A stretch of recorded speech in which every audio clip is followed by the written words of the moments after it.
¿Qué tal, gente? Buenas tardes. De nuevo, Soledad, vamos a estar viendo hoy los ejercicios relacionados con índices financieros, continuando con el programa que había iniciado Pedro el otro día de la evaluación económico-financiera de la organización, ¿sí? El primero de los ejercicios que vamos a ver, en realidad hoy nos vamos a concentrar en este como para que vean un poco la metodología general de qué es lo que vamos a estar viendo cuando trabajemos con indicadores, los estáticos y con lo que es la razón de los plazos medios. Van a ver que tienen el primer ejercicio, que es Prior Race, van a tener los estados de situación patrimonial y el de resultados un poquito más abajo, y van a tener una serie de datos que ustedes habitualmente son datos que les da más información de cada uno de los rubros que podrían estar encontrando en lo que son las notas a los estados contables, ¿sí? Les voy a pedir que le den una leída a todo el ejercicio y ahora continuamos con la resolución, ¿sí? Yo voy a dejar subidas las soluciones, pero este ejercicio en particular me gustaría que lo vemos con un poco más de detenimiento. Acá van a ver que la primera parte de lo que nosotros vamos a estar resolviendo van a ser los índices estáticos, ¿sí? De corto y de largo plazo. Yo copié acá el estado de situación patrimonial y más abajo el de resultados para que podamos ir calculando directamente con los datos que nos dieron. Vieron que tenemos, como les decía, en comparativo, el primer ejercicio, el ejercicio que se está cerrando, que es el que estamos analizando, en comparación con el anterior, con lo cual tenemos los datos al cierre, al 31 de diciembre del ejercicio, y los datos al inicio, ¿no? De cada uno de los rubros que forman parte de los estados contables. Para lo que es la liquidez reducida, ustedes saben que lo que vamos a tener que comparar es el total del activo corriente con el total del pasivo corriente para ver si podemos hacer frente a las obligaciones de corto plazo, o sea, aquellas que son menores a los 12 meses, ¿sí? Entonces, lo que hacemos es, bueno, tomar simplemente los datos del estado de resultados. Acuérdense que este análisis es estático porque justamente nos estamos limitando a la información que está contenida en los estados contables. Cuando por ejemplo, este indicador decíamos que lo ideal era que tuviéramos mayor a 1, pero no tanto para no tener exceso de liquidez, ¿sí? Y fíjense que todos los demás, como en definitiva, lo que estoy haciendo es ir disminuyendo el numerador, van a ir siendo cada vez más chicos, ¿sí? La liquidez reducida entonces va a estar también tomando el activo corriente, pero restándole a aquellos rubros que son menos líquidos dentro de lo que es el activo corriente, ¿sí? Que van a ser en este caso los otros créditos y los bienes de cambio, y también lo divido por el pasivo corriente. La liquidez ácida es el más restrictivo de todos, eh, y lo que estoy haciendo es tomar solamente las disponibilidades y las inversiones para compararlos con el pasivo corriente, con lo cual es esperable que sea bastante menor. Para el índice de tesorería, no solamente tomo los activos, los rubros más líquidos del activo corriente, sino que lo estoy comparando solamente para las deudas financieras, es decir, aquellas que están, como decía Pedro, fuera de lo que es el ciclo operativo, ¿sí? Para ver si tengo, en definitiva, posibilidad de hacer frente a las obligaciones con el activo que tengo o no, si los puedo cancelar. Una vez que termino con el mismo ejercicio hago con el ejercicio anterior, ¿no? Entonces sé la liquidez que tengo al inicio y al cierre del ejercicio. Lo mismo voy a hacer con los índices, los indicadores de largo plazo. En el caso de la solvencia va a ser el activo sobre el pasivo, y lo que me va a estar diciendo es, bueno, ¿no? ¿Qué cantidad de pesos tengo de activo para cada pasivo que se me va a tornar exigible, ¿sí? Entonces lo mismo, tomo los datos del estado de situación patrimonial y hago la división. En el caso del endeudamiento, voy a tener la proporción que tengo de pasivo sobre patrimonio neto, ¿ven? Que lo tienen por acá. El patrimonio neto está expresado en una sola línea siempre en el estado de situación patrimonial. La autonomía y la dependencia, que son como las dos partes, ¿no?, del financiamiento, es la proporción del activo financiada con el patrimonio neto, con fondos propios, o el activo financiado con el pasivo, autonomía y dependencia, ¿sí? Es el total del pasivo total sobre el activo total, y por otro lado, el patrimonio neto total sobre el activo total, ¿sí? Hasta acá llega la parte de lo que son los indicadores estáticos, diríamos, ¿no? Y ahora nos vamos a centrar en otro indicador que nos da un poco más de información porque a todo esto que estamos analizando le incluye también la variable tiempo, que se llama la razón de los plazos medios y que se calcula como el total del plazo medio de realización del activo sobre el plazo medio de cancelación de pasivo corriente. Ustedes van a ver que en algunos libros puede estar al revés, pero se analiza en el mismo sentido, ¿no? Con el análisis es similar. Lo que vamos a hacer ahora es ver cómo preparar los papeles de trabajo para poder analizar el plazo medio de cancelación de activo corriente y, perdón, de realización del activo corriente y de cancelación del pasivo corriente.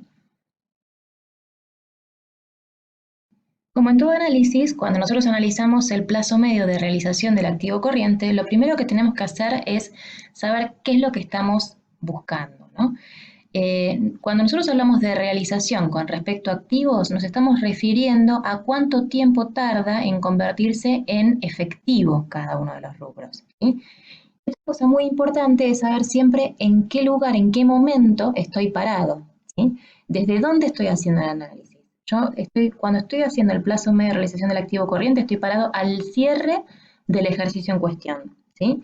De los dos, nosotros siempre tenemos en la presentación de estados contables el ejercicio del cual estoy hablando comparativo con el periodo anterior, ¿sí? Pero yo estoy parada acá. Fíjense que lo que voy a hacer para analizar cuánto tiempo tarda en convertirse en efectivo, lo primero que hago es este cuadrito donde voy a poner cada uno de los rubros que forman parte del activo corriente y su saldo, ¿sí? Entonces, fíjense que 7.500 es el saldo al cierre de las disponibilidades, las inversiones también es el valor al cierre, y tienen los créditos por ventas, 266.000, 6.000 otros créditos, y bienes de cambio abierto, y ahora vamos a ver un poquito más adelante por qué. Nosotros tenemos el primero de los rubros, estamos pensando cuánto tiempo van a tardar en convertirse en efectivo, y en realidad ya sabemos que es efectivo, con lo cual no tarda nada en convertirse en efectivo, ¿sí? Entonces, cuando son así de líquidos, cuando es dinero en efectivo, consideramos siempre cero, ¿sí? Porque ya es efectivo. Cuando nos referimos a inversiones así súper líquidas, como por ejemplo bonos, títulos y acciones, por convención vamos a considerar que entre que damos la orden de que se vende, que se convirtió efectivamente en efectivo, van a tardar 3 días, ¿sí? Estos 3 días son por convención. Ahora, cuando tenemos otro tipo de rubros, como los créditos por ventas, bueno, vamos a tener que hacer un análisis un poquito mayor, ¿sí? Entonces, ustedes ven que 266.700 es el saldo al cierre de diciembre de 2016, que tengo un montón de créditos, ¿sí? Hay como una bolsa de créditos que está conformada por algunos que se vencerán antes o después. Entonces, lo que yo voy a hacer es este análisis que viene un poquito más abajo, ¿sí? Primero vamos a calcular lo que nosotros denominamos la rotación, ¿sí? La rotación es la cantidad de veces que un elemento pasa de un estado al siguiente en un periodo predeterminado, ¿sí? Y que lo que básicamente vamos a estar analizando es la relación entre una variable flujo y una variable stock. En el caso de los créditos por venta, la variable flujo que vamos a considerar van a ser las ventas a crédito, ¿sí? A crédito, ¿sí? Porque ustedes van a tener en total, en el estado de resultados, el total de ventas, ¿sí? Estas ventas, ahora no viene el caso, pero siempre vamos a estar hablando en el estado de resultados que son ventas sin IVA, ¿eh? Las ventas son las ventas totales del periodo. Ahora, a mí me va a decir que el 10% se pagan en efectivo, o sea que en total un 90% de las ventas se realizan a crédito. Bueno, simplemente tomo el total de las ventas y lo multiplico por el 90%, ¿sí? Por un lado, tenemos el numerador, que son la variable flujo, que son las ventas a crédito, ¿sí? Si yo considero después la variable stock, va a ser el saldo medio de créditos. ¿Esto qué quiere decir? Es el promedio entre los créditos al inicio y al final. Fíjense que son estos 179.400 que tengo al inicio, ¿sí? Comparado con los 266.700 que tengo al cierre. La suma dividido 2, ¿sí? El promedio, el saldo medio de créditos durante el ejercicio. Y entonces, las ventas a crédito sobre el saldo medio, la variable flujo sobre la variable stock, me va a dar esto que llamamos la rotación, ¿sí? Que es la cantidad de veces que un elemento pasa de un estado al siguiente, ¿sí? Durante el ejercicio. Una vez que pudimos calcular la rotación, que en este caso nos da 0,69, calculamos lo que es la duración. La duración es el cociente entre el tiempo del movimiento total, en este caso estamos hablando de estados contables que abarcan un año, por lo tanto vamos a hablar de 365 días o 360, no hace el caso, y se calcula este periodo sobre la rotación que acabamos de calcular, ¿sí? Con lo cual, si nosotros hacemos 365 días sobre la rotación, nos da una duración de 525,93. ¿Qué son? En este caso estamos hablando de días, ¿sí? La cantidad de días totales del periodo sobre la rotación. Son 525 días. Ahora, en total, ¿qué significa?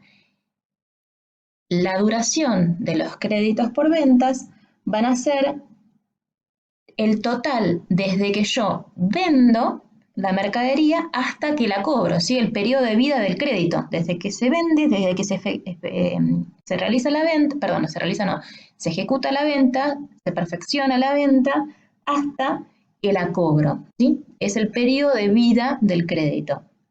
En general, cada crédito dura 525 días. Ahora, en el total de créditos que yo tengo en el estado de situación, alguno puede vencer antes, alguno puede vencer después, porque yo tengo un conjunto de créditos. Entonces, lo que sigue para calcular después es el plazo medio, que vamos a calcular un promedio de cuánto tardan en convertirse en efectivo esos créditos por ventas. Alguno puede tardar un día, alguno puede tardar 525. Entonces, en promedio, el plazo medio, los días al vencimiento van a ser los 525 más 1 dividido 2. Lo redondeo, porque si cuento con 263 días, como es un cachito más, me voy a quedar corta.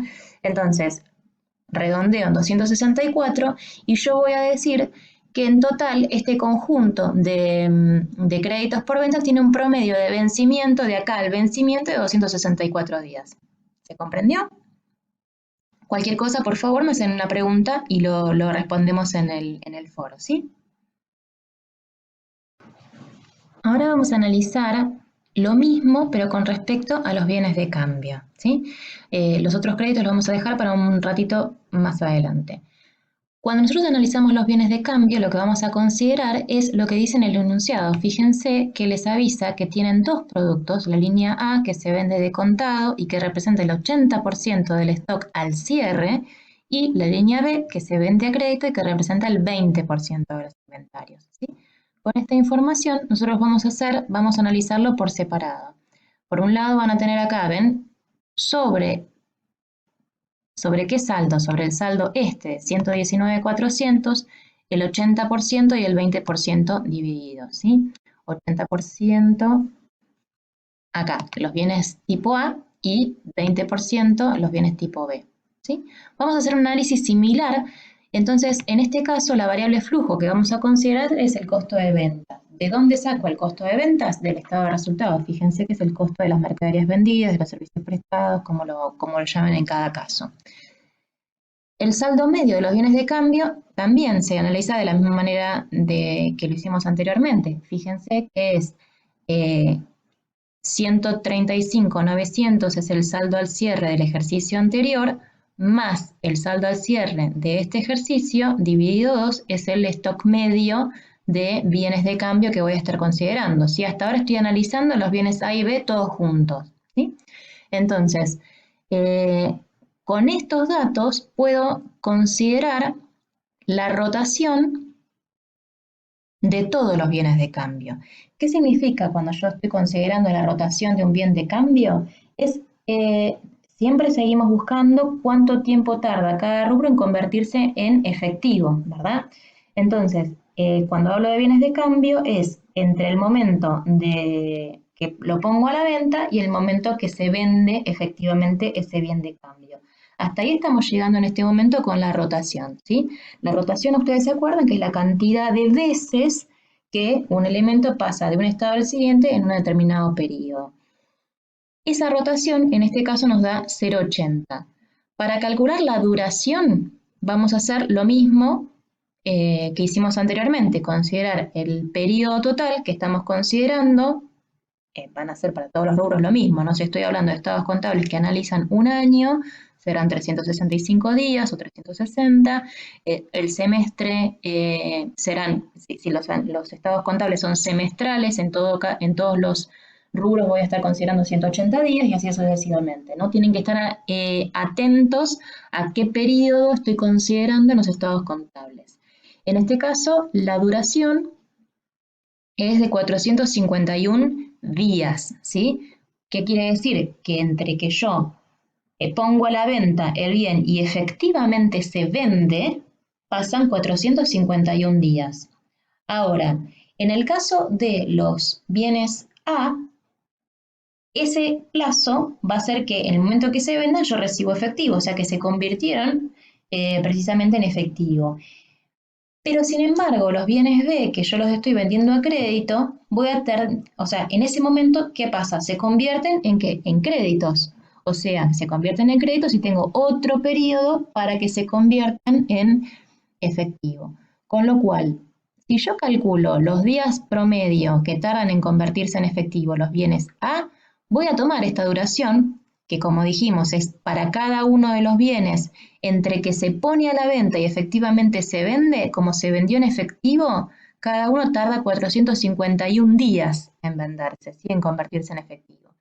El plazo medio, considerando que alguno se puede vender mañana y alguno se puede vender en 451 días, va a ser 1 más la duración dividido 2, ¿sí? Entonces, redondeando, tomo 227 días para aquellos bienes que se venden de contado. Cuando estoy considerando bienes que se venden a crédito, a este plazo medio, que sería el de los bienes A, le tengo que sumar, o sea, desde que se ponen a la venta hasta que efectivamente se venden, pasan estos 226 días en promedio. Pero en ese momento se convierten en efectivo, no, en ese momento se convierten en crédito. Entonces le tengo que sumar que la duración de los créditos que habíamos considerado en el punto anterior. ¿Ven? Estos 525 de acá los sumo acá. Estos 525 de acá son esos 525 de ahí, ¿ven? ¿Por qué? Porque entonces cada uno de los créditos va a tener que pasar todo el ciclo para volver a convertirse en efectivo, ¿sí? Entonces, los bienes que son los bienes A van a tardar 227 días en convertirse en efectivo y los bienes B van a tardar 753 días en convertirse en efectivo. Primero los vendo, se convierten en crédito, después se cobran efectivamente, ¿sí? Por eso es que tuve que dividir acá los bienes en A y en B, ¿sí? Una vez que yo tengo todo esto analizado, y ahora vamos a ver los otros créditos. Fíjense que cuando ustedes hablan de otros créditos, tienen que saber cómo está compuesto ese rubro, ¿sí? Si nosotros vamos al enunciado, fíjense que dice que el rubro otros créditos está compuesto por créditos en especie que se mantienen con un proveedor, el cual deberá cancelarlo el próximo 15 del 2 entregando artículos de la línea A. Entonces acá, de nuevo, si nosotros tenemos en mente qué es lo que estamos buscando, es ver cuánto tiempo tardan los otros créditos en convertirse en efectivo, ¿verdad? Entonces, vamos a tener dos partes de este análisis. Por un lado, yo tengo una duración cierta que me dice que el próximo 15 de febrero tengo que hacer frente al vencimiento, ¿sí? ¿Esto qué es? Si yo estoy parada, como les decía, el 31 de diciembre, ¿no? Al cierre del ejercicio, voy a tener 46 días exactos, 31 de enero y 15 de febrero, para cumplir con la obligación, ¿sí? Desde el cierre del ejercicio hasta que yo tengo que pagar, que entregar los activos, van a pasar 46 días, ¿sí? Ahora, en realidad, ese tiempo pasó antes y lo que yo tengo es, estoy cancelando la deuda con activos. ¿Cuánto tardan esos activos en convertirse en efectivo? Y bueno, entonces voy a considerar, como estoy entregándolos y listo, no es que se van a convertir en crédito ni nada, voy a considerar la duración de los bienes de cambio, ¿sí? Nosotros estábamos diciendo que entre que se pone a la venta un bien y efectivamente es vendido, pasan en total para cada uno de los bienes 451 días, ¿sí? Entonces, esos 451 días que tardan desde que está el bien a la venta hasta que se vende, los voy a sumar a los días que me lleva entre que está el bien disponible y yo lo voy a tener que entregar, ¿sí? O sea que en total los otros créditos van a tener una duración de 497,48 días. O sea, lo voy a redondear a 498 días para que se convierta esos otros créditos en efectivo. ¿Se entiende?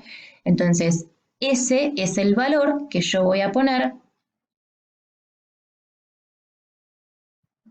en otros créditos. Sí, tomé los días ciertos, acá no le hice ningún promedio porque es cierto, yo desde el cierre hasta que los tengo que entregar pasa una cantidad cierta de días y le tengo que sumar la duración total de esos bienes que son específicos, que son los que yo les voy a entregar, ¿sí?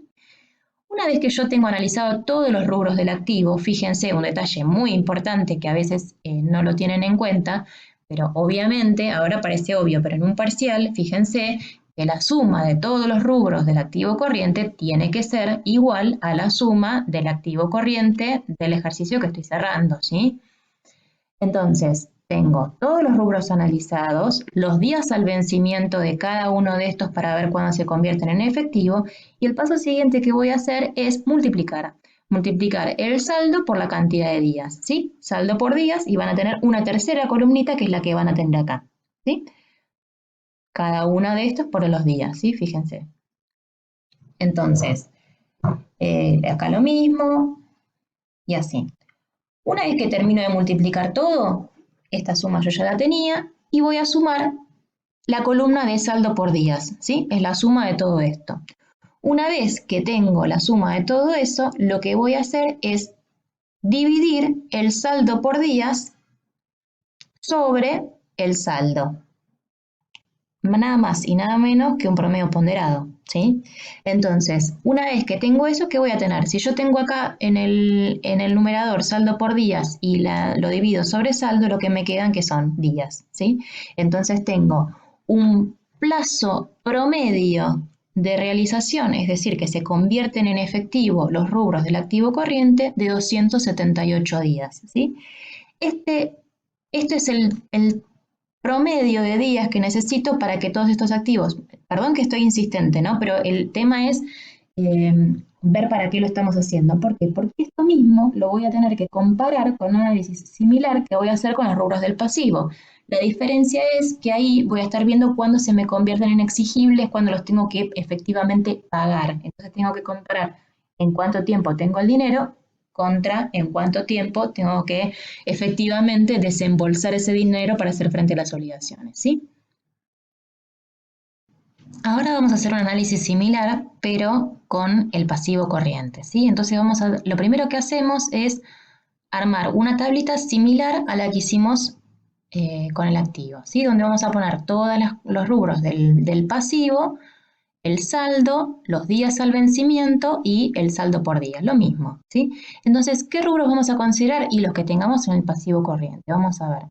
Nosotros vamos a tener, por ejemplo, fíjense, en el pasivo corriente tenemos 3 rubros: deudas comerciales, financieras y sociales y fiscales. Tenemos que saber entonces cómo están compuestos cada uno de esos rubros. Entonces, generalmente lo que hacemos para ver la composición es ir a las notas. En este caso, en la guía, nos dan algunos datos y nos dicen, por ejemplo, que las deudas financieras corrientes corresponden a un préstamo bancario con vencimiento el próximo 30 de marzo, ¿sí? Y no nos dan más datos específicos de cómo está compuesto el pasivo que eso. Entonces vamos a analizar primero las cosas que sabemos que tienen un vencimiento cierto. De nuevo, lo primero que tenemos que hacer es saber dónde estamos parados, siempre al 31 de diciembre en este ejercicio, y el plazo medio de cancelación del pasivo corriente me van a decir en promedio en cuánto tiempo se torna exigible, cuándo se vence, cuándo lo tengo que pagar, ¿sí?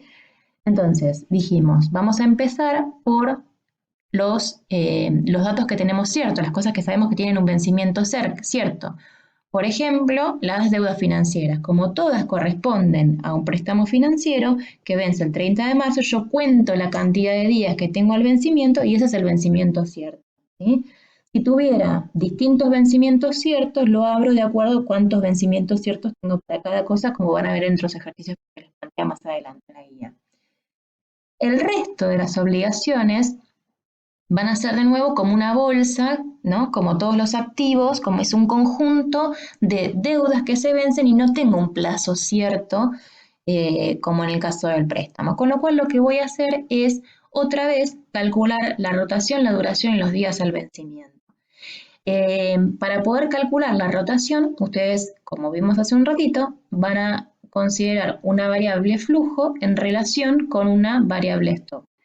El total de las variables flujos que van a estar considerando van a ser las compras más todos los gastos erogables más el impuesto a las ganancias. ¿Por qué?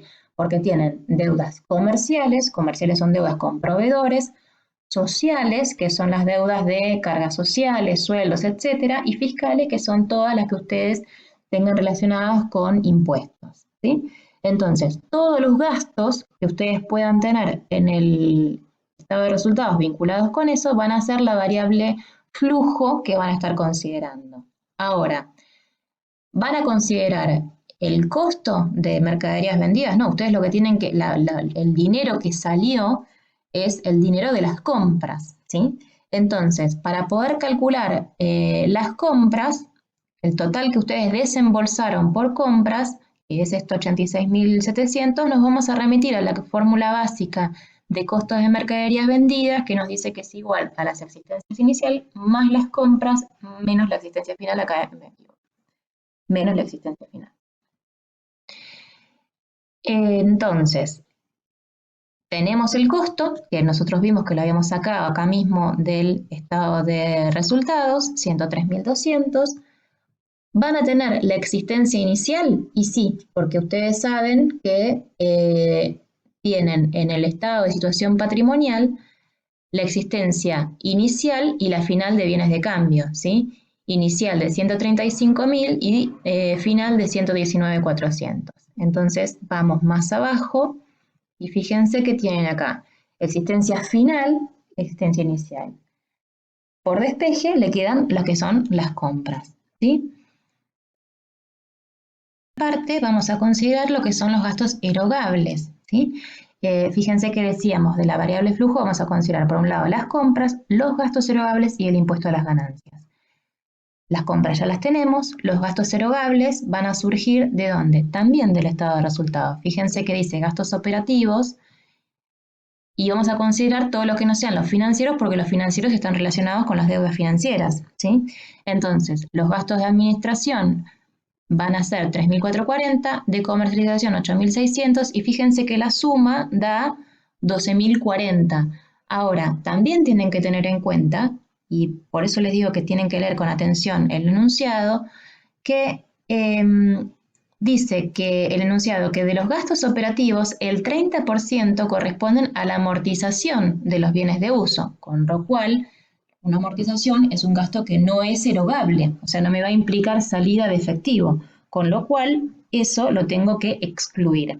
De esta manera voy a considerar los gastos, me voy un poquito para abajo, acá, de los gastos operativos, ojo, le saco a los 12.040 el 30%, o sea, 12.040 por 0,30 me da 3.612, y me queda este valor de gastos erogables, ¿sí? Gastos erogables significa que lo pago, es un desembolso en efectivo.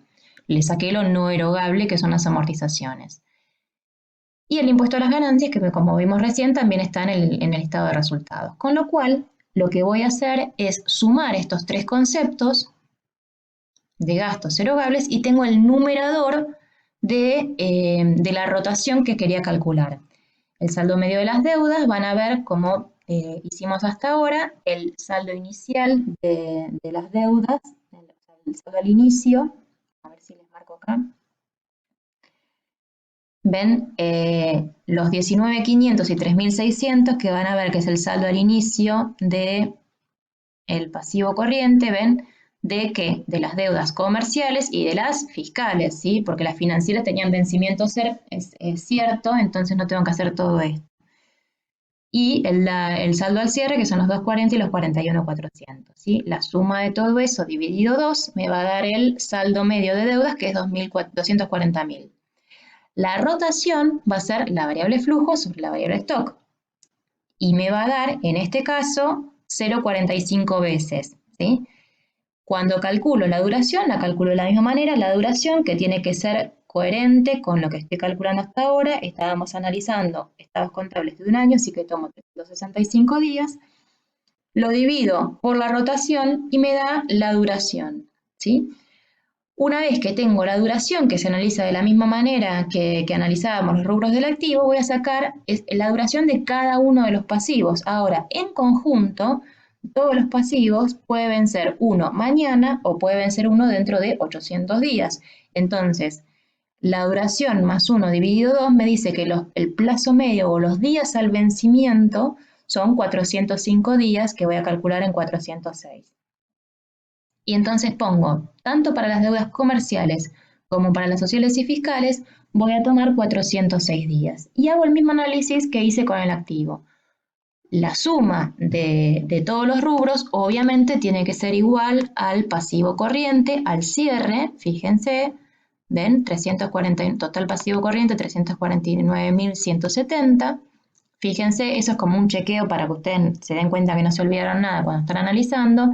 Y después la suma del saldo por los días al vencimiento, ¿sí? Cuando ustedes tienen estos datos, van a ser el saldo por días divididos del saldo, que les va a dar días. Los días promedio que van a ser 344 días, que va a ser el promedio de cuando los rubros del pasivo corriente se tornan exigibles, es decir, que ustedes los van a tener que pagar. Y entonces, ahora sí, podemos calcular el plazo medio, la razón de los plazos medios, que va a ser lo que calculamos del activo, los días en que se realiza el activo, en que se convierte en efectivo, comparado con estos 344 en que se torna exigible. ¿Y qué me da? 0,81. Ahora, ¿cómo se interpreta esto? Si es menor a 1, o en realidad a ustedes lo que les va a servir más es pensarlo en esto, como lo del numerador son días, lo del denominador también, a mí los activos se me convierten en efectivo antes de lo que se convierten en exigibles o de lo que yo tengo que pagar las deudas, ¿sí? Con lo cual, esta razón de los plazos medios es positiva, porque me está diciendo que yo voy a tener el dinero disponible como para poder afrontar las deudas. Hasta acá el análisis del primer ejercicio. El resto de los ejercicios se analizan de manera similar. Espero que les haya quedado claro, que les haya servido, y les pido que si tienen dudas, por favor me consulten en el foro. Nos van a ir mandando preguntas en la medida que necesiten, iremos aclarando. Y bueno, nada, quedo a disposición de todos ustedes. Saludos y bueno, mucha suerte para todo.